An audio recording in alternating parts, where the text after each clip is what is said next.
being given the strength and the, that little push there, that it's like you do it. And it's almost like, you give a little bit, Our Lady will take care of the rest. Like she will just, make Yes. wonderful things happen. Yeah, surpassed all my expectations, that's for sure. Yeah. Yeah. Ave Maria, welcome everyone to the channel. My name is Fonzie and I form part of the content team here at the Fatima Center. Today we're going to bring you our last and final interview of our World Youth Day series. As you may have noticed, I wasn't present in the last interview with James, Mary, and Angelica. That's because I was working hard on trying to get you all the 131st edition of the Fatima Crusader magazine, but we'll talk more a little bit about that later. For now, let's speak with our special guests. Today we'll be talking with someone with a real connection with the late Father Gruner, and another person whose voice might sound familiar to some of you. Hello, Miriam and Monique. Hi, Hope you've been Alfonso. well. Hi, Alfonso. I'm excited to hear a little bit about your experiences at World Youth Day, but before we get to that, a few people may not know who you are. If you can let them know, let our viewers know your role at the Fatima Center and a little bit about you. So I'm Miriam Gruner. Father Gruner was my uncle.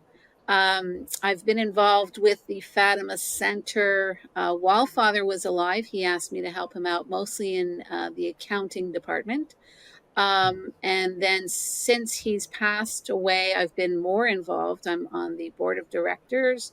I'm still working in the accounting department, and I'm assisting in various areas wherever I can be of use.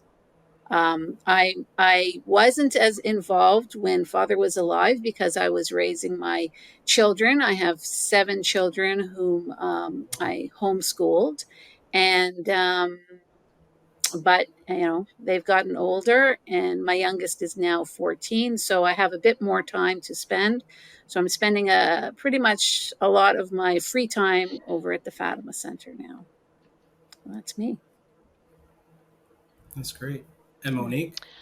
Well, I am the receptionist, or one of the receptionists at the Fatima Center. I work part-time, but I like to talk, so anybody who has called in and wants to hear about Fatima definitely will get an earful of whatever they want to know about. And I love talking to all the callers who call in. It's such a wonderful job to have, because so many people want to know about Fatima, and I've been studying Fatima basically since 1999, and I'm a reader, so I have a lot of information that I can convey to them, and to be able to help them out into whatever they need. So it's a wonderful job, and the reason that I have more time to do this job is because, like Miriam, I had homeschooled my children and had my children in private school, depending on the situation. And my youngest is now in grade 12, so I have more time as well. I have 4 children, and been married for 37 years. so Wow.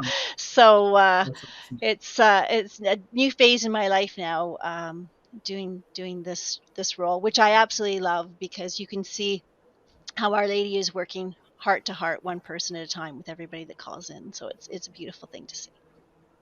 Certainly, yeah. So Monique, since you're the one that answers the calls, answering the phones and listening to the callers, how important was this topic to the callers? Oh, And okay. and so how did this actually inspire the trip to Lisbon? Okay, well, actually, we had people calling in asking us if we were going to be going. And quite frankly, it wasn't really on our list of intentions for 2023. But nevertheless, people were asking for it. And every time I spoke to the callers about this, they were, yes, you have to go, and they said, this is going to be an occasion where you're going to have youth from all over the world in one location. And what a location! Fatima, where Right. Our Lady of Fatima appeared. Well, I mean Lisbon, but Fatima is only 90 minutes away, and many people were going to Fatima or Santarem, where the Eucharistic miracle appeared, or other different pilgrimage sites, as we did ourselves. And so we were really encouraged heavily by people to go and meet the youth of the world, and let them know more about Our Lady of Fatima's message. And actually, I think it was a great thing. Yeah, definitely. Now, Miriam, how did this go from a phone call to actually going to Lisbon? So it was a big decision because of all the negative things associated with World Youth Day. I Naturally. don't, when Father Gruner had, I guess, John Veneri go to World Youth Day at least once in Toronto, and he wrote a report. And there's been so many reports and so many things about the awful things that happen at World Youth Day. So we were thinking, trying to think about whether it made sense or not. But then it was like, well, this is in Fatima, and Fatima is where the Fatima Center, and many of us had not ever been to Fatima. And Father Gruner had spent many years and brought his team to Fatima. They opened an office in Fatima. They distributed literature. There was a major campaign back in the time when Saint Jacinta and Saint Francisco were beatified. So they spent a lot of time in Fatima. So it made sense that we would go, just as being the Fatima Center, but as well, it made sense because we were going to have an audience, like have people who actually wanted to know, like they went to Fatima, a lot of them from other countries, a lot of them from, young and old, and they were going, they were going there, they were traveling, and they were on fire. And they were receptive. Like we've tried to hand out material at other events where people just haven't, they'll take it and they, might just put it down right away or whatever. But these people were really interested and really wanted, and were really happy to engage with us. So we knew that the youth, that people were there, were going to be on fire for the faith, and weren't going to be getting as much as they should be getting, so that we at the Fatima Center, we're going to be able to give them some real good material and some Right. real, good information. Yeah, it just seemed to come together that it would be, the perfect thing to do. So I'll just add, that we had planned this out fairly, what I thought was fairly well. Um, Although I guess, if you want to make God laugh, tell him your plans. So the first team was going to go Friday night, and then the second team were going on Saturday. So the team going on Friday, we're going to go and get the vehicle rented and make sure that we had food and make sure everything was set up. Well, it just so happened that there was a storm that Friday night. The flight was canceled. I remember that. Yeah. Yeah, and my flight was in danger of being canceled because we were going through the States. Monique didn't. Monique flew direct from Toronto, so her team was okay.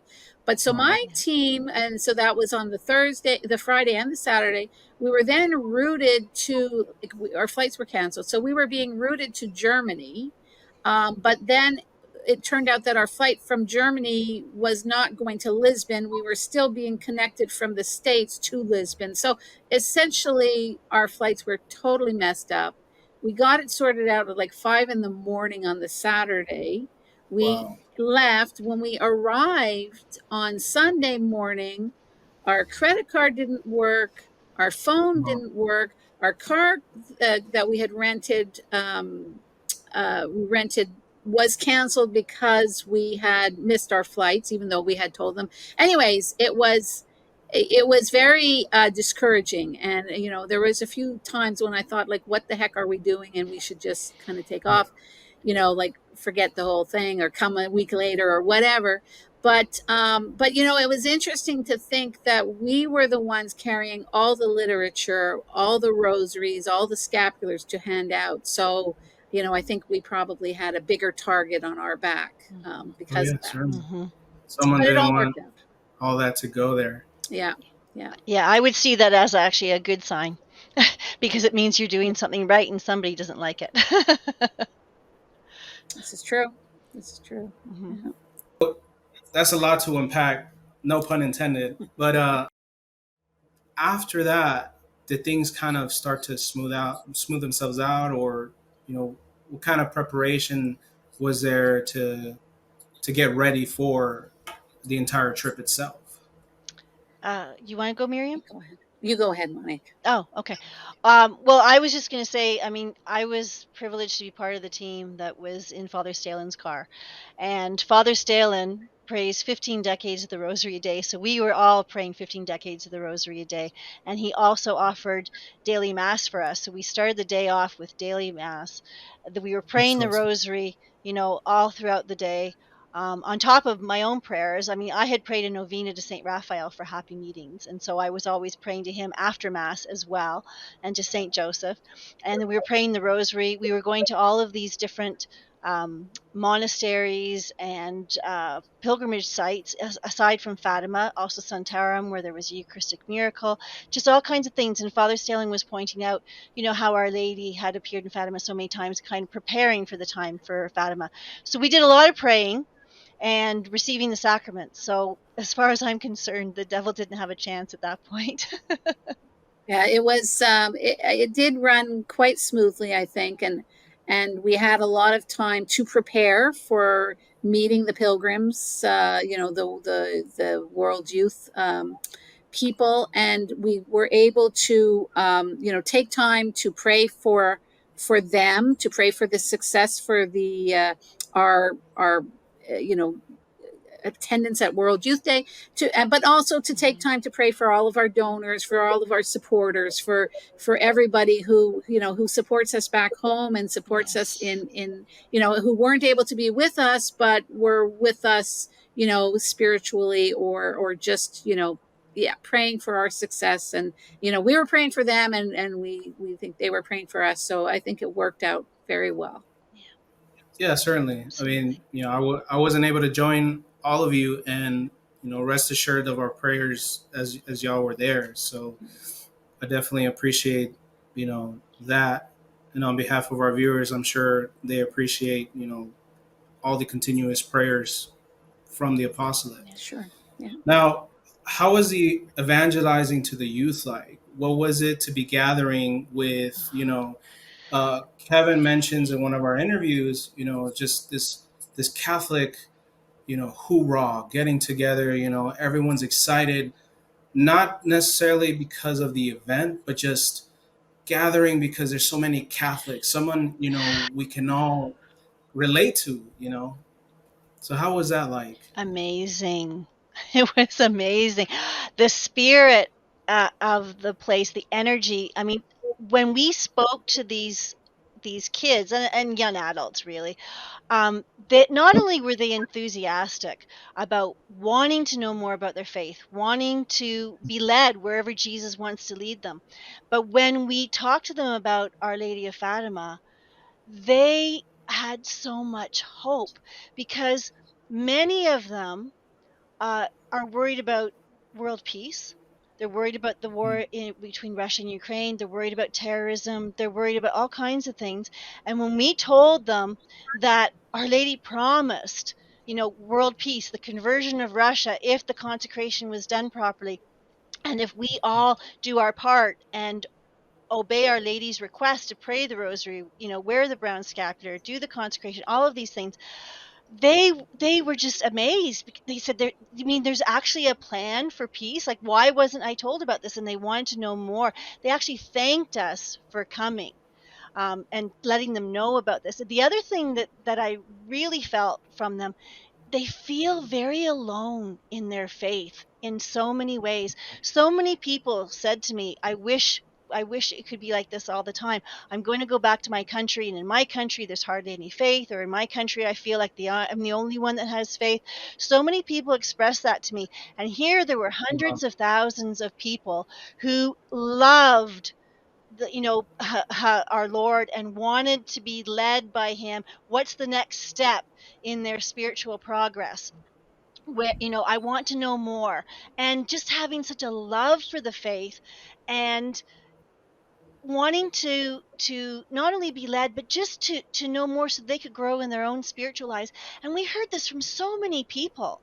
And I just felt like by bringing the message of Fatima and talking to them all, and having us all share this whole love of the Catholic faith, that we gave them hope and they gave us hope. And it was such a magnificent experience, especially because we didn't know how we were going to be perceived. We didn't know if people would rebuff us or not, or at the very least just be indifferent to us, but it wasn't like that at all.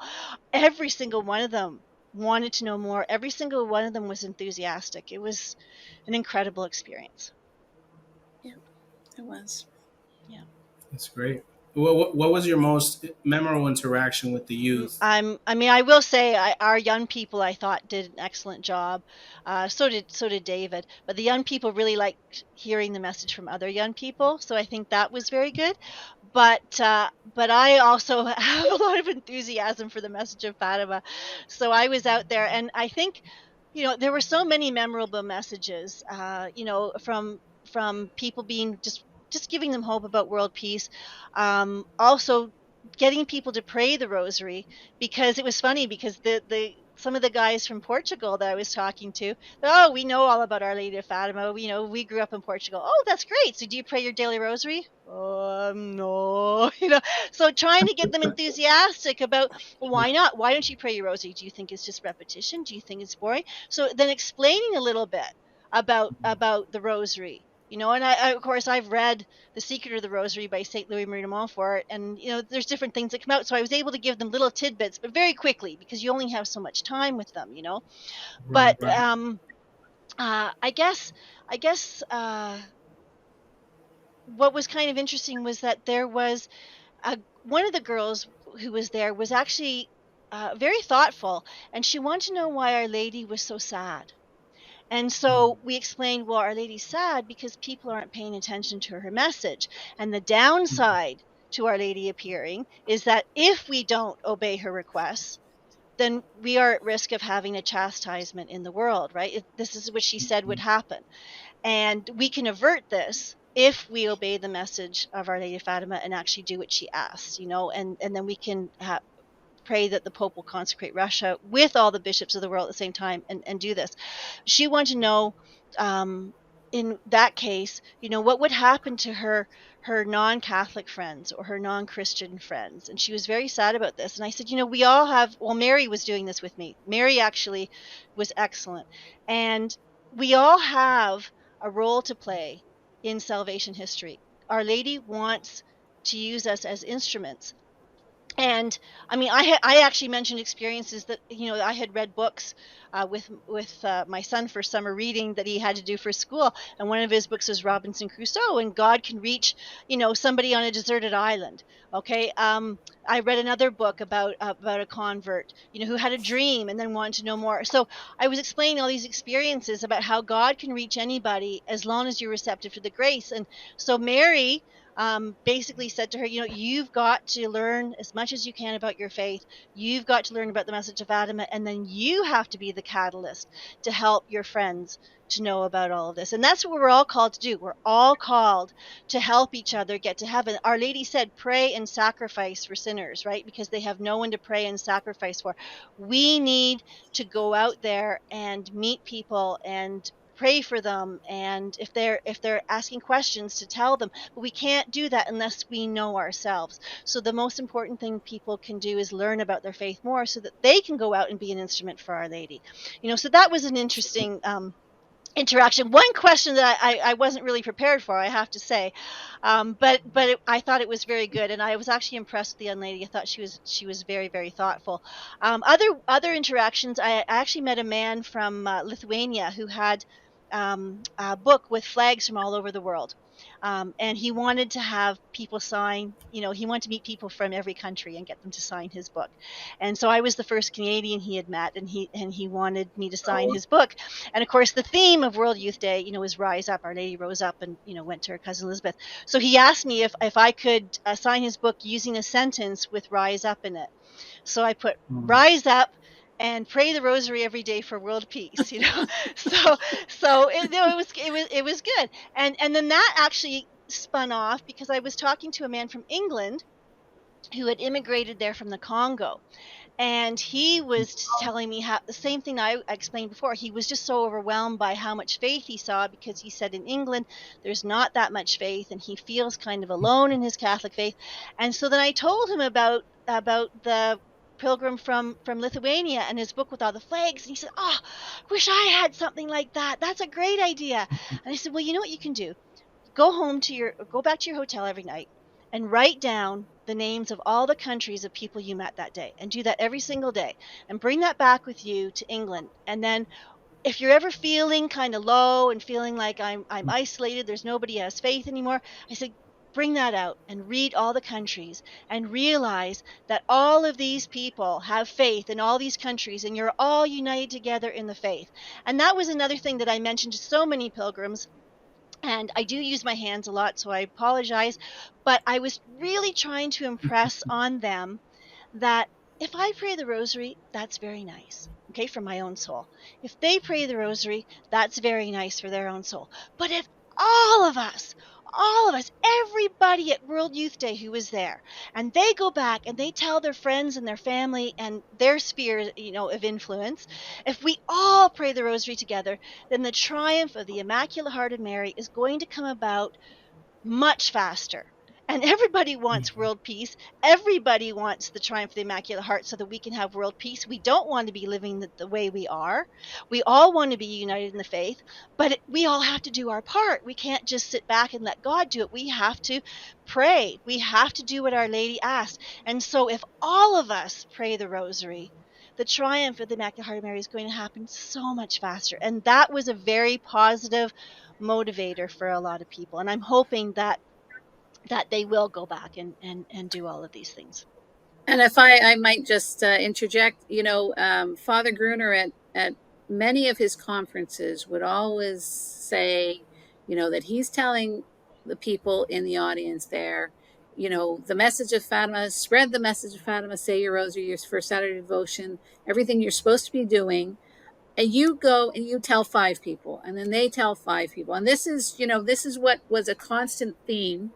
And I feel that when we were able to go to Fatima, to, you know, to Lisbon, we were actually putting that in practice by spreading it, you know, to, you know, people that we didn't know outside of our circle of influence, because hopefully we've already touched our circle of influence. It's time to, you know, reach out and go further. So it's definitely, you know, continuing on and doing what you know, what Father Gruner would have wanted us to do, and to spread that message, and, you know, spread devotion and spread love for Our Lady.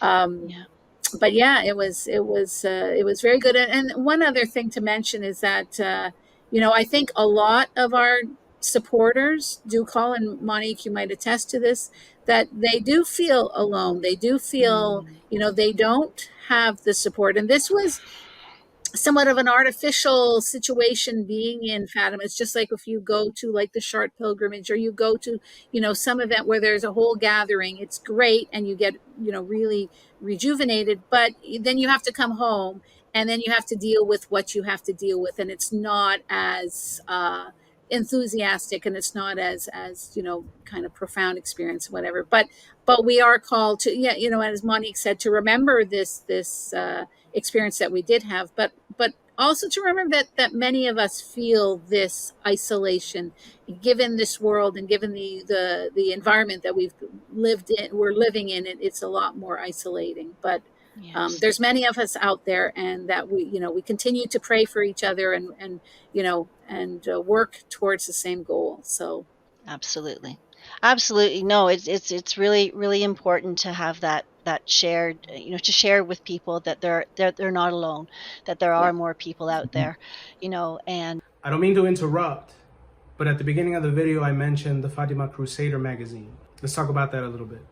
This upcoming issue on the magazine is an expose on the upcoming Synod on Synodality, and how we can prepare to combat the errors that will come from this. This particular issue includes articles written by faithful priests such as Father James Maudsley and Father Michael Rodriguez, as well as many others. These must-read articles expose the evils of the upcoming synod next month, which seeks to destroy the church as Christ founded it. This is why it is so crucial to get your copy of the Crusader today, so you can arm yourself against the errors and learn how to refute them. To order a copy for yourself and for others, please visit fatima.org/shop.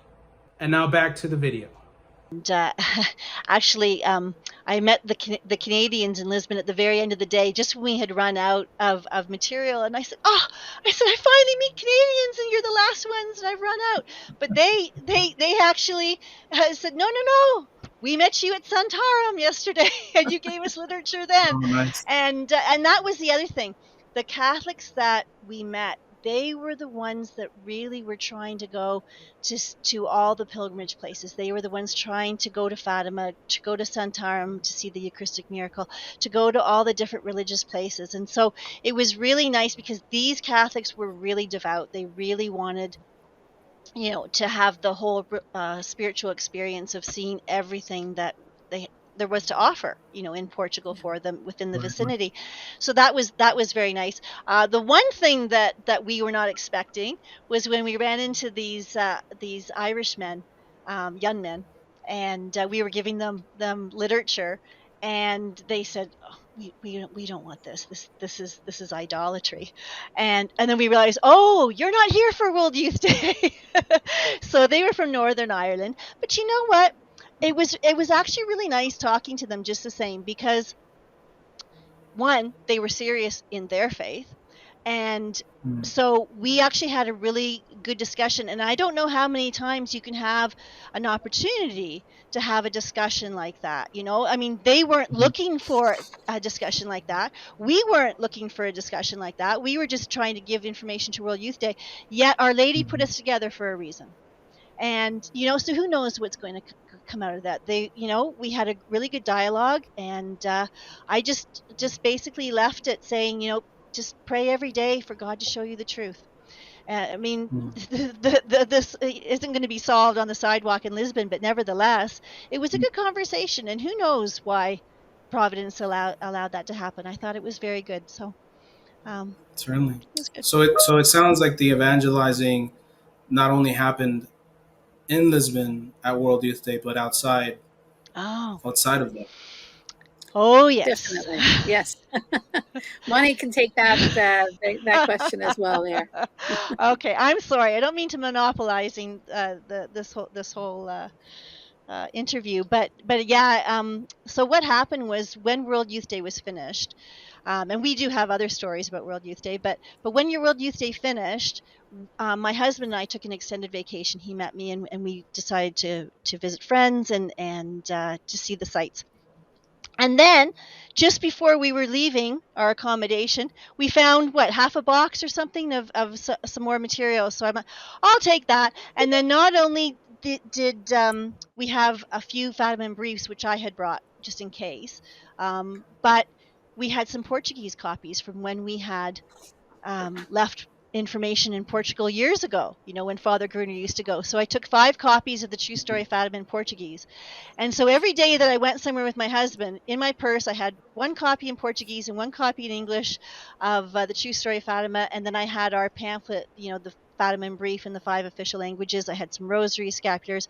And I thought, you just never know, right? Because I always pray to St. Raphael, patron saint of happy meetings, as well as other things. Let's just see what happens. And I just enjoyed my vacation. But honest to goodness, things came up all the time. We were on a little minivan going up on a tour to Santiago de Compostela, and a couple from California were there, and they were asking about Fatima. And so that was my segue. Well, actually, I work for the Fatima Center, and the lady said she remembered hearing about Fatima when she was a little girl, but she says, I don't hear about it anymore. And I said, well, I actually happen to have a copy of the True Story of Fatima. Would you be interested in it? I would love it, she said. This is so providential. Those were her words. So I gave her that. Wow. And then the next day, my husband and I were in Porto, and we happened to walk into a church. And one of the men from that tour, who had been speaking Portuguese to the tour guide, he was from Brazil. He came up to us. He says, do you remember me? I was on the tour with you yesterday. Oh, yes. And then we got talking to Fatima about Fatima because of that lady. And I said, I have a copy of the True Story Fatima in Portuguese. Would you be interested in this copies? Yes, I would. So that was great. And then we went around, saw all the kinds of sites that, in Porto. And then we were waiting for an evening tour of the Balsa Palace, and we were a bit early, so we were just waiting in the park. And then who shows up? But a priest and all these World Youth Day pilgrims and the couple that was chaperoning them. And there they were, they were taking an extended vacation as well. So I went up to the priest, and I introduced myself, told him who I was from and what I had been doing World Youth Day, and would he be interested in any of my materials? And yes, they would. They were very enthusiastic about it, really happy, told us about where they were from. And so I gave them all my materials. So that was great. And then on our last day, just before we were gonna fly home, we were in Lisbon, and my husband wanted to go to this Brazilian barbecue. And so we went, and there was a big lineup, and they said, oh, 2 people shouldn't take too long. We're like, oh, okay, we'll wait. Well, it was getting on to 30-40 minutes. I was ready to bail, but my husband really wanted to go to this Brazilian barbecue, so we stuck it out. And I think that there was a reason for this delay, because 3/4 of the way through our meal, in come 4 priests, 50 World Youth Day pilgrims, and they sat right beside us. And then not only that, but on the other side of us and up was a table with 2 couples. And as soon as they saw the priest came in, oh, Father, and obviously, knew each other. There was a connection there. So I just felt like I was surrounded by all of these people. So I had the last little bit of my brochures, and so I went up to the table that had the 2 couples, and I said, I'm sorry to interrupt your dinner, but I heard you greet the priests. And they're like, oh, yes, yes, yes. And I said, well, I'm from the Fatima Center. I was at World Youth Day handing out material on Our Lady of Fatima. I was wondering if you would be interested in taking any of this. Oh, yes, we would love some. And so unfortunately, I only had Fatima brief in English left. Everything else was gone. I said, I only have English. She said, that's okay. We speak English, but they don't, but we'll interpret. I said, okay. And then I thought, I felt bad because these Portuguese speaking people wouldn't have anything. So I'm like, well, here, would you like some rosaries? I'm giving them everything that I have.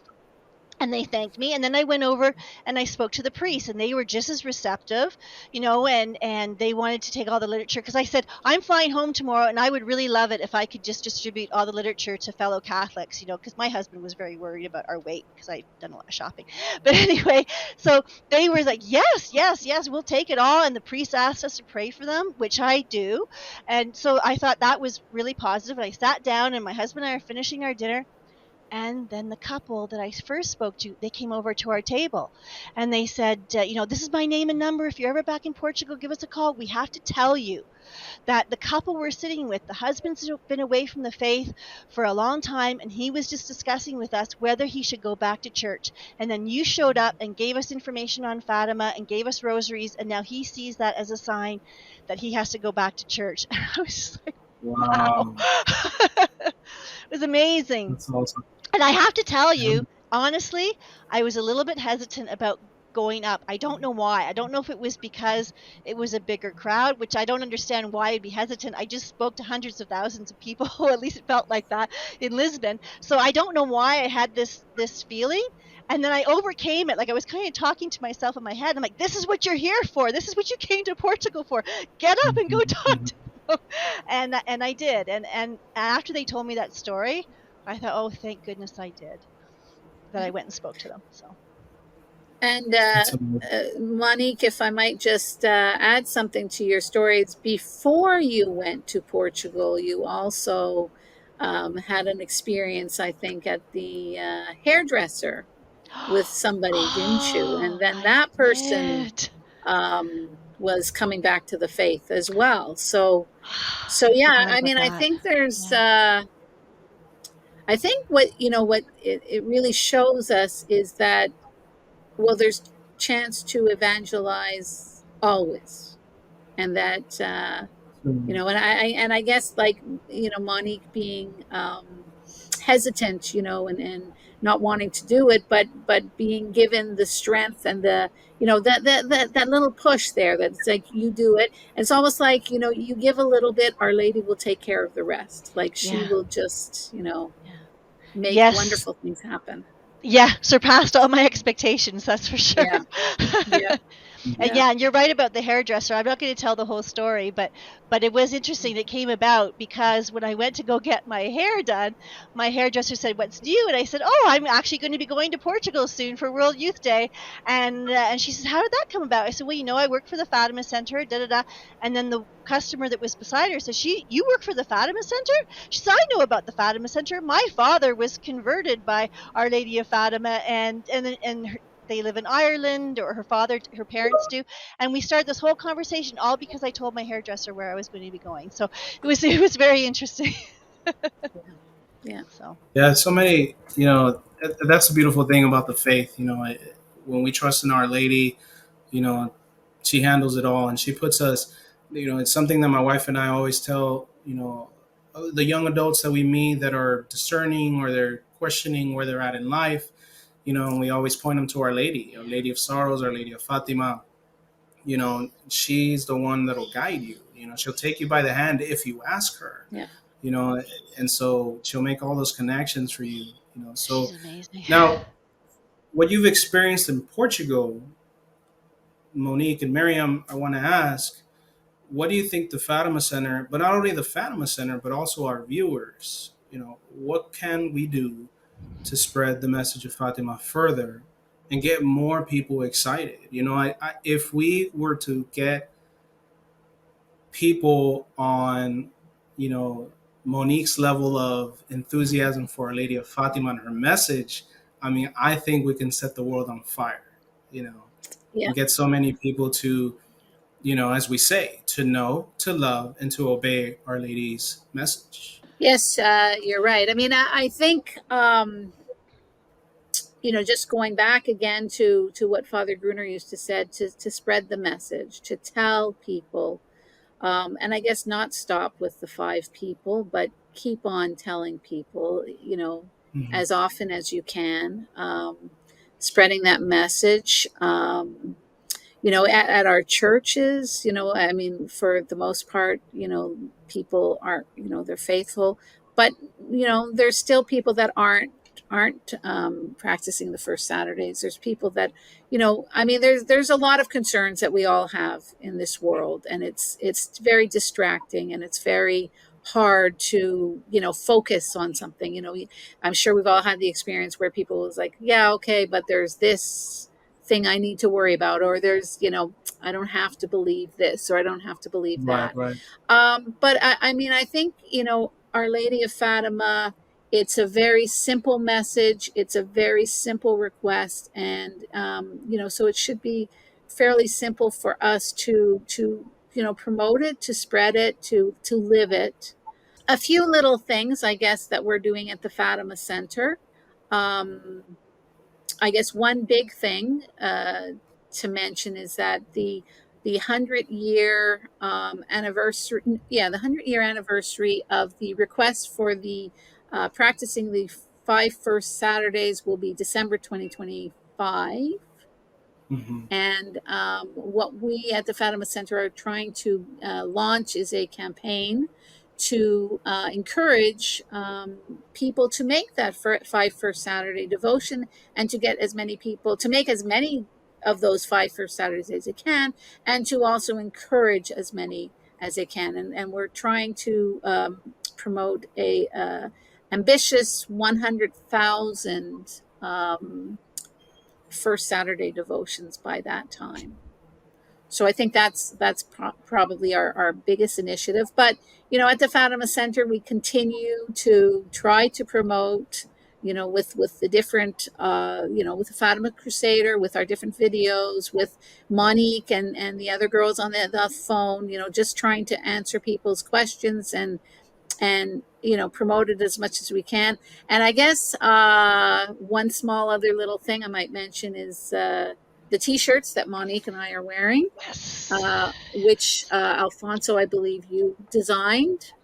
Yes. Yeah, so we're going to be putting that on. But Monique is wearing. She's got her T-shirt, and she's got some buttons on that I guess the pilgrims had The given her. pilgrims gave me. They gave me so many things. They gave me, you know, ribbons with the colors of their country. They gave me pens. They gave me, little handmade crosses and bracelets, buttons, stickers. I've even got a card of Blessed Jose Sanchez, the Cristeros Oh, in nice, Mexico. nice. Wow. I've got stickers, bookmarks. They gave me all kinds of things, and because we were giving them our literature, and they're like, "Oh, we want to give you something too," and they would give us things back. And so I kind of wear these as remembrances of the whole experience with them. And we Beautiful. also there was one. We wore the T-shirts, to try to identify ourselves. There were a lot of people wearing different T-shirts, so it was nice to have that unity amongst our group. But we also, I think, one person had approached Monique and asked to take a photo of her T-shirt of Back, the back. the back. So I'll Show just them. hold it up where Lift it up a bit higher, Miriam. yeah. Yeah. So Has all the basically, it's like significant a dates. concert shirt. Anyways, I mean, just I guess everywhere we go, keep that message on our lips, on our mind, and follow the inspirations of Our Lady and the Holy Ghost. Yeah. That we will be able to spread this message to as many as are willing to hear it. Yeah, Certainly. absolutely. The back of that T-shirt was great. Even when we were standing in line to see the homes of the seers, the 3 children, just wearing the T-shirt, people would come up to you and ask you for literature. I mean, even when we weren't, actively going talking to people, or we were talking to some people, but people behind us would see this, and they would actually ask us questions about it, and want to know more about Fatima. So it was great advertising that way. And Yeah. I mean, we've got things in the works as well. On February 9th to 11th when we have our conference in Dallas, yeah. and hopefully a youth conference. And hopefully we'll David does a bunch of smaller conferences as well. Yes. So definitely we'll keep this momentum alive. Excellent. Certainly. Excellent. Yeah, and just to touch, on the being personal and the approach. I mean, it's just parallel and reflects scripture. I mean, our Lord was completely that way with the woman at the well, Yeah. and so many other instances where it was just a one-on-one, Yeah. And how they were impacted by that. It's true. So definitely, it's very important. It is. It So is. Yeah. It is. now there was a question I did want to ask Miriam, and it's kind of tied to the same question. Now, if Father Gruner was still with us, how do you think his approach would be moving forward after a World Youth Day in Lisbon? Well, just kind of tying Father Gruner in. I don't know if I had mentioned about that the last time there was a World Youth Day. Well, in Toronto, Father Gruner actually was. They were promoting Our Lady of Fatima. They were handing out material. They were doing the similar thing that we had done in Lisbon. And I Mhm. guess what he had done afterwards was pretty much continued what he was doing, before before the World Youth Day. So I mean, I think we were given a nice kind of spiritual jolt. I think many you listen to the other World Youth Day conference with more of the youth. They talk about how amazing Father Stalin was. Mm. He gave us so much Yes. information. There is so much history in Fatima, in Portugal. It was just really fabulous being there, and just made you again realize how old our faith is and how beautiful it is. The churches out there were just amazing, cathedrals and monasteries, everything. So I mean, I think going forward, like I mentioned, we're going to launch that campaign for the 100,000 for Saturday devotions.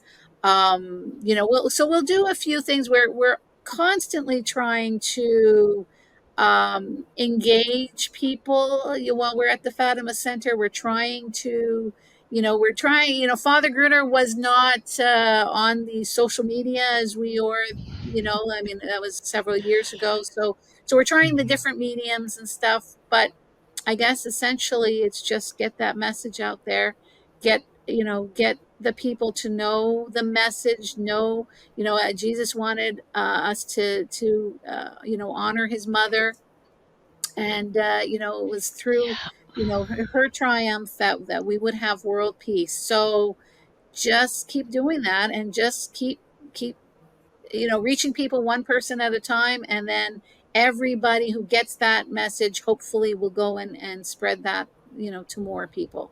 Prayer, sacrifice, first Saturday devotions. We just have to keep on doing that until we get our world peace, which has been promised to us. So I don't know if that answers it, but no, yeah, if it's good. I know,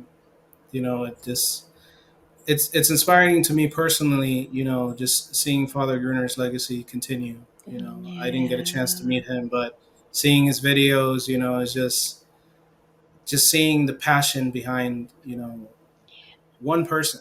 But again, as he mentions, you share that, and that enthusiasm just spreads like wildfire. Yes. And so thank you, ladies, for your time. Thank you for joining us here today. Thank you. You're welcome. Thank you very much for interviewing us. It was a pleasure. Yeah, of course, an honor of mine. So as mentioned before, this is the last and final interview of the series. There will be more, so stay tuned, subscribe, like, and share the videos as always. As Father Gruner says, share. He wasn't on social media, but if he was, he would say to share. Yes. So share it with 5 people. Tell those 5 people to share it with 5 people. And so let's end with a prayer. In the name of the Father, and of the Son, and of the Holy Ghost. Amen. Remember, O most gracious Virgin Mary, that never was it known that anyone fled to thy protection, implored thy help, or sought thy intercession, was left unaided. Inspired by this confidence, we fly unto thee, O Virgin of Virgins, our Mother. To thee do we come, before thee we stand, sinful and sorrowful.